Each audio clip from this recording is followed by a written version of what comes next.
The Gospel of Luke is this incredibly rich, detailed story of Jesus' life. It's a big book. But what if I told you that the entire sprawling narrative could be unlocked by just one single powerful mission statement? Well, that's the take from scholar Dr. Robert Peterson, and today we're going to dive deep into that central theme, Jesus' mission to seek and to save the lost. So think about this for a second. If you had to boil down the entire book, all 24 chapters, into just one sentence, what would it be?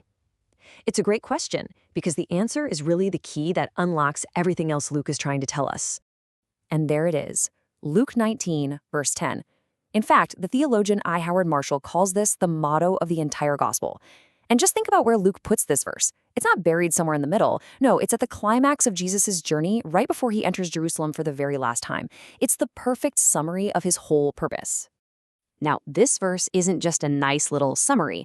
It's the lens, the filter through which we should read every single story and parable that comes before it. So let's see how this theme, this idea of seeking and saving the lost, plays out in some of Luke's most famous passages.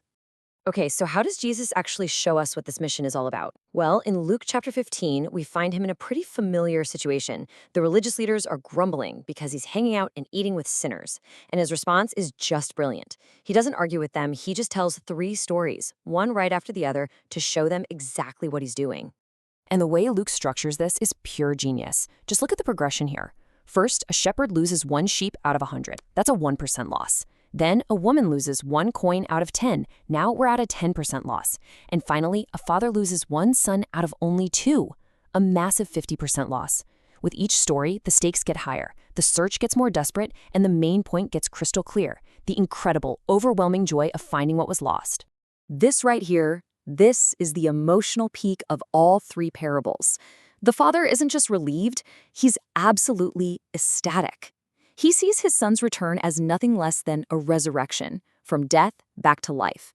He throws a huge party because this precious thing that was lost has finally been found. But, and this is a big but, not everyone is celebrating. And this is really the sting in the tail of the parable. The father, well, he obviously represents God's heart, just full of compassion and joy. But the older brother, he represents the very people Jesus is talking to, the Pharisees. I mean, this guy has done everything right. He's dutiful, he's followed all the rules, but his heart is cold. He cannot stand the idea of grace for someone he thinks is completely undeserving. So after telling these powerful stories, Luke immediately shows us what this looks like in real life. He gives us the perfect example of a lost son being found, and his name is Zacchaeus. So who was this guy Zacchaeus? Well, he wasn't just a tax collector. He was a chief tax collector. That means he was a rich, powerful agent for the Roman Empire, and to his fellow Jews, that made him a dishonest traitor. He was basically the definition of an outsider, a sinner. And Luke sets up this absolutely brilliant contrast here. Just 1 chapter before, a rich, respected ruler comes to Jesus, but he walks away sad because he just can't part with his money. Now you've got Zacchaeus, this despised sinner, who joyfully gives his wealth away without even being asked. Isn't that incredible? The very thing that was a roadblock for one man becomes the ultimate proof of a changed heart for the other.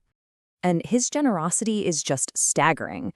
I mean, in that culture, giving away 20% of what you owned was considered incredibly generous. Zacchaeus promises to give away half of everything he owns and pay back anyone he cheated 4 times over.